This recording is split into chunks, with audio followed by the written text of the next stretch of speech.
જય માતાજી મિત્રો, અત્યારે જુઓ હમણાં સૂર્ય ખીલી રહ્યો છે અને એક સાઈડ વરસાદ વરસવાનું ચાલુ છે. બરાબર, આવી પરિસ્થિતિ છે અત્યારે.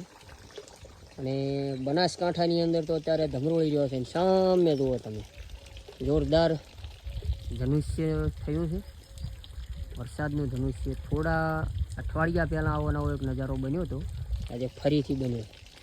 અને એ સાઈડ બધું વરસાદ ચાલી રહ્યો છે, વરસી રહ્યો છે. બરાબર, અને અહીંયા તો અત્યારે જો આવો વરસો છે, પાણી જ્યાં કર્યા છે આપણે.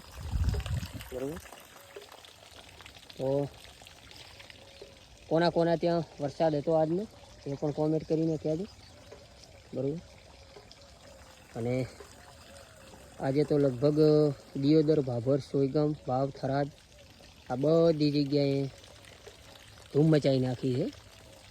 અને આ ધનુષ્ય બંધાય એટલે 100% વરસાદ. કાં આપણા દાદાઓ પુરખાઓ કહેતા કે કાં તો એક ધારો 3 દિવસ પડે, કાં તો 3 દિવસ રોકાઈ જાય. એટલે હવે આજે બાંધ્યું છે, હવે આગળ શું થાય છે જોઈએ. ચલો મિત્રો, કોમેન્ટ કરતા રહેજો. તમારે ત્યાં વરસાદ છે કે નહીં એ જરૂરથી કહેજો. જય માતાજી.